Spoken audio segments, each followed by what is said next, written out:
Welcome to Shoe Tree Brewcast. What's up, guys? So, hopefully today we have cleaned up our audio. Don't think we didn't know our audio sucked on that last one. I would say it was called tinny. I would call it tinny. It was a little something, but either way, What are you going to do? we've done a lot of research. We've been in the lab, and we think we cleaned it up a little bit. Hopefully. Yeah, for all our sakes. Let's hope we cleaned it up. But either way, I liked the content and I liked the flow of it, and it was just a quick little rundown of what's going on in the week. Easy peasy. Yep, and we got another rundown for this week, don't we? So, recapping the weekend, Bobby Mumbles helped us out. We had a family function, and he came down and represented at the Thirsty Boy competition and helped judge. Yeah, we had Grandpa Bob's official birthday party. 90th birthday. Yeah. Sent him home with a bunch of cases of Flybaby, and he was ecstatic. Yeah, and that's going to go quick, so there's, I don't know, maybe a keg or... There's like a keg left, but we're brewing another batch tomorrow. So there may be a brief lapse on that, but it should come back. It should, hopefully, come right back. It goes quick. It goes so quick. It's crazy. But yeah, we had the Thirsty Boy competition, and... put on by Just Brew It. Yeah, congratulations to all the home brewers that participated in that. If you took home first, second, or third, if you got a ribbon, congratulations. I think the overall number one was his name was Eric, and I'm told it was an alt beer, and I thought that was kind of fun. Yeah, it'll be a nice, just classic style that we'll be able to dive into, and we'll be brewing it probably first out at Minden, and then probably do a big batch one day at the Carson. Mm-hmm. And as long as everything holds out and GABF holds their Pro-Am again, which they didn't do the last 2 years, it'll be going there to be represented. Yeah, I really hope they bring that back this year. It's fun to send the home brewers in there, because I think we have some really good homebrewers in Carson City, and I would really love to bring a medal home. We haven't gotten one yet, but it's one of my goals, so you never know. This could be the one. Yeah, looking forward to working with Eric, getting to know him, and brewing his beer here. Part of that too, Just Brew It, they reached out about a week and a half before, and we put together a raffle with them. A local gentleman I went to high school with, actually, Chris Thorson, got diagnosed with leukemia back in August, and he's up in, I believe it was Utah, at a center there battling leukemia. And we did the raffle, and then I reached out to his dad, and there's a GoFundMe which got posted. It's in our links, or in our bio, in the link tree for Instagram, and then it was on the post on Tuesday, the link to that GoFundMe to help him out with their medical costs and stuff while you can't be home. So that's a local kid, huh? It's a local guy. Yeah, I mean, he's your age. And, we're buddies, Yeah. Like, went to high school with him, went to college with him. He was a home brewer as well, right? Yeah, he's a home brewer. He comes here all the time. So, it was just, I couldn't believe it when Trevor reached out and told me.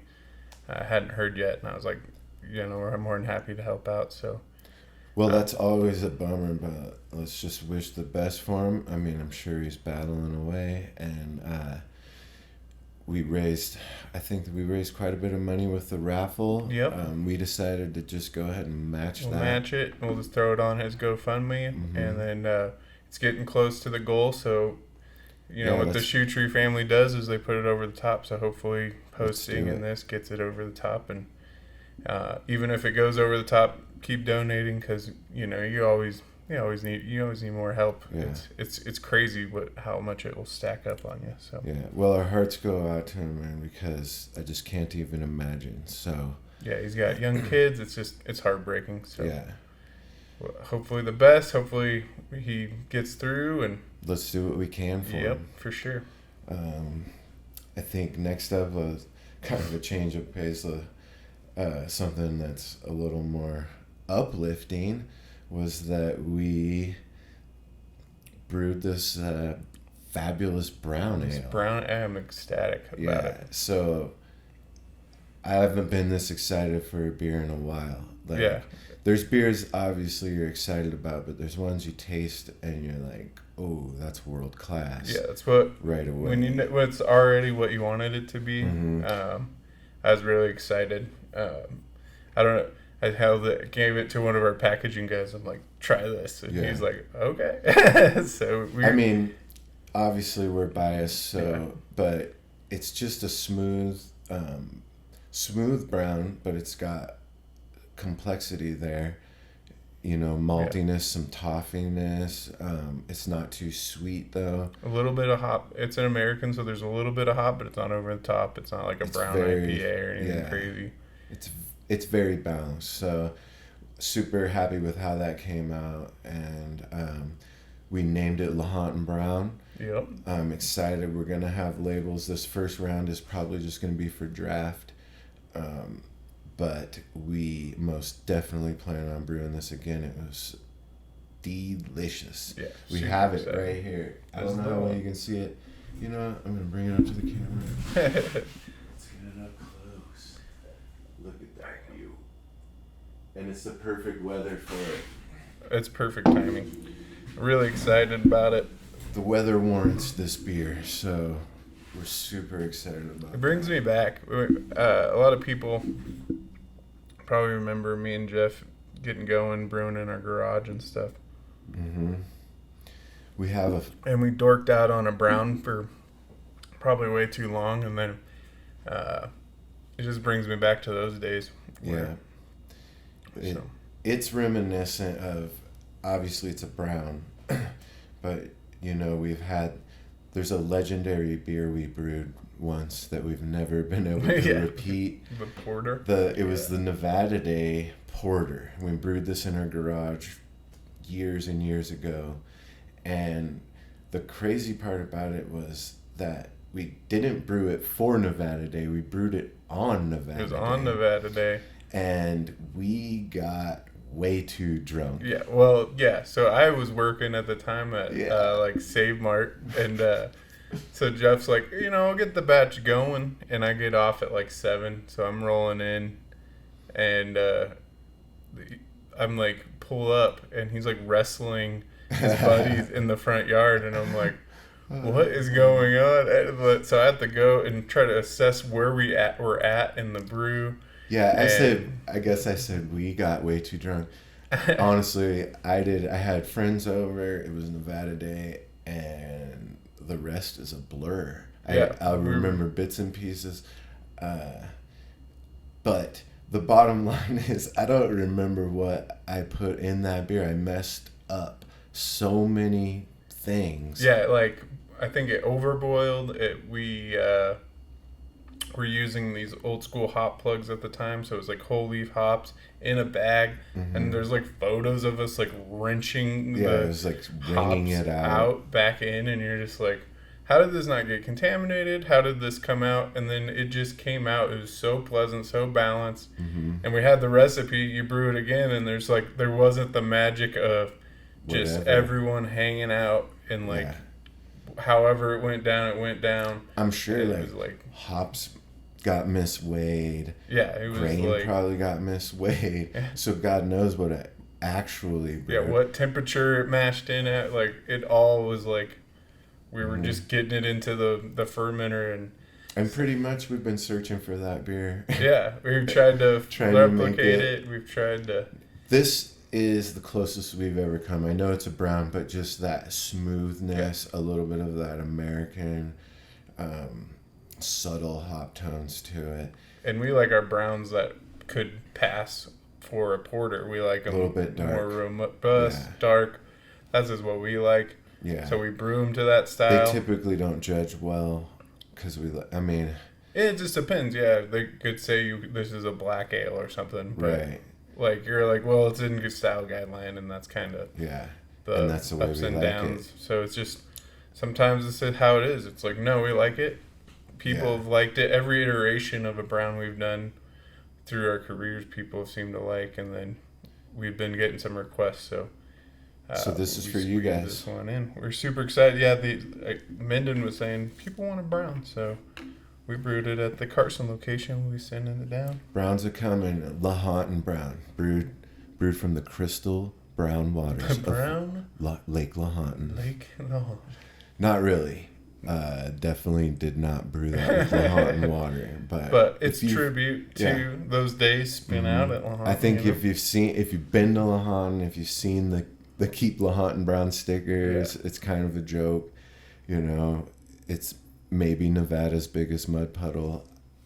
I don't know. I've definitely had some good times out there, and this is a tribute to that. Yep. So you'll be seeing it on draft here soon, and then hopefully, if the print company comes through next couple of weeks, hopefully have some in cans coming out.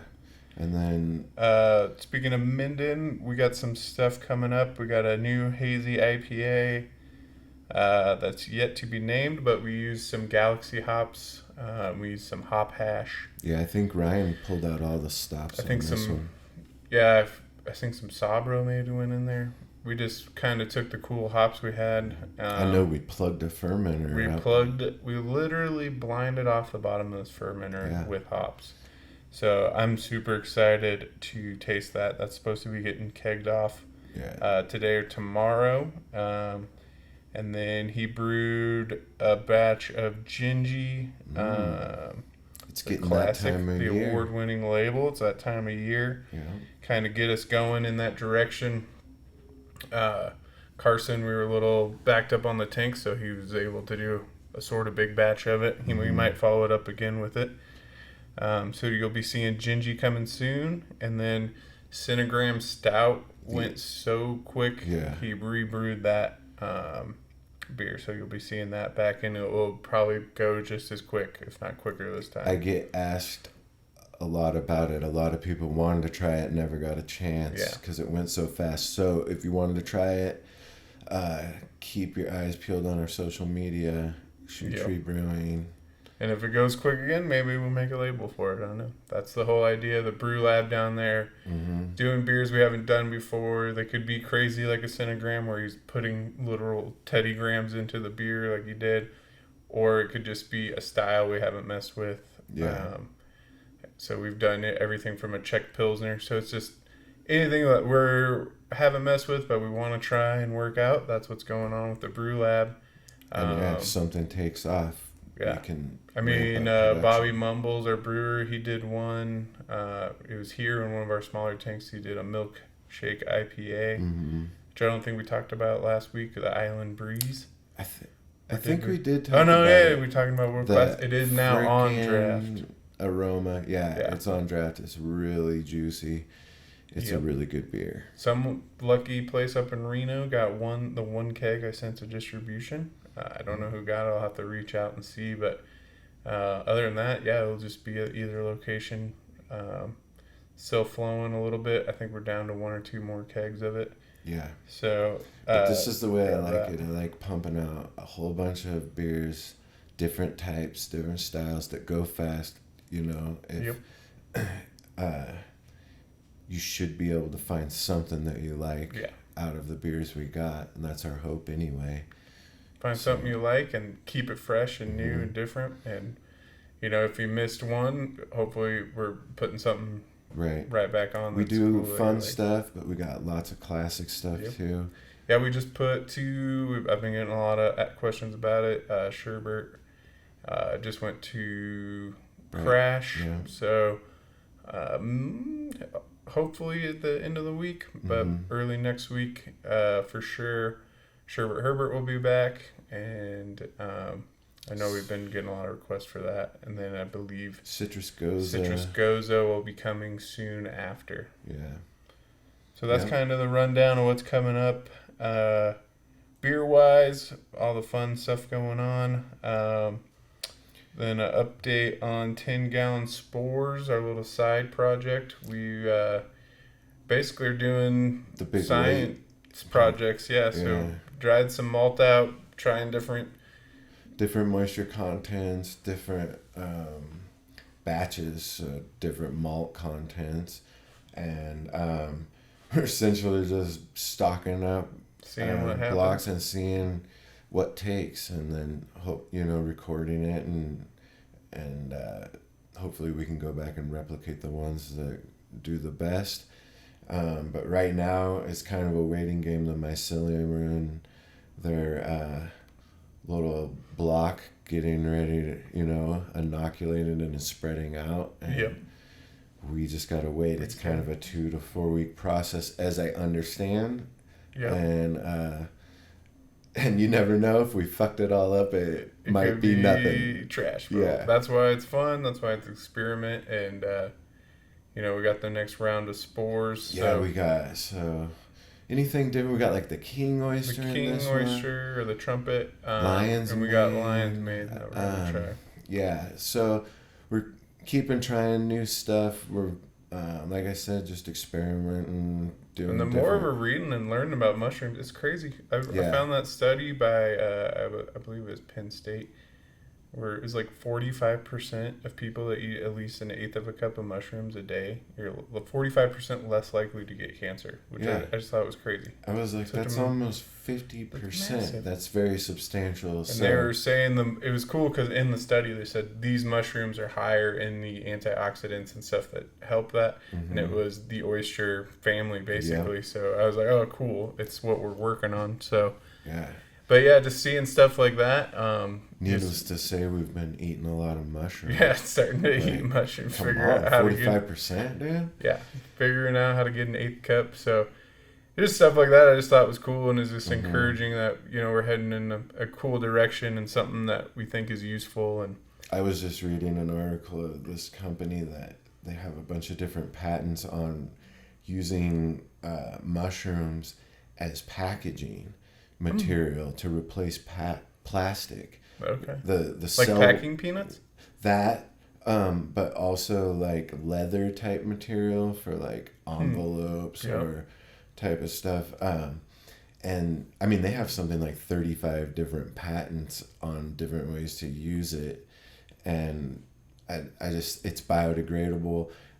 It's really tough. I didn't know this, but the cell wall of a mushroom contains, I don't know if you say chitin or chitin, but it is super strong, and it's so strong that you actually do not gain any nutritional value from a mushroom that you eat that isn't cooked.